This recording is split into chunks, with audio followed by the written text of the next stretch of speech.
One other segment that we have in our pitching patterns that we work on is we have to be able to throw what we call wave pitches and extra pitches.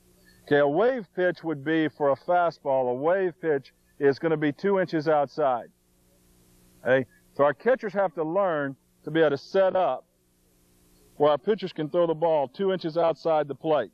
What we want to do is, one of our philosophies in pitching is, if we throw a low and away fastball, the umpire calls it a strike, it's on the corner, then we're going to throw what we call a better pitch. The better pitch should be a wave pitch 2 inches outside. If the umpire gives us that call, then we're going to throw a double wave, and we're going to move 4 inches outside. Okay? If he calls that, we're going to throw a triple wave. But our pitchers have to be able to hit all of these spots, so they must work those in practice. The key to being able to throw those pitches is getting your chin a little bit farther over and really reaching to your target. So we've got wave pitches. We also want to be able to throw extras. Extra means that you're going to throw it a little bit harder. When our pitchers pitch, we talk to them about having a maximum working velocity. We don't want them to throw as hard as they can all the time, because when you throw as hard as you can and give that max effort, most of the time you lose your location and you're really not throwing the ball as hard as you can.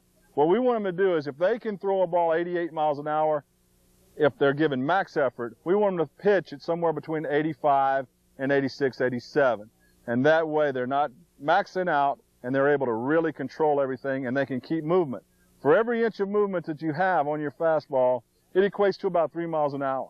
So if a kid throws 84 with 3 inches of movement, that would be the equivalent of throwing 93 because he's got that movement. If he throws it at 90 without any movement at all, he's actually not as effective as a kid throwing 84 with 3 inches of movement. All right, so we want to work on that. We're going to have them throw wave pitches and extras. An extra would be, we're going to just throw it a little bit harder.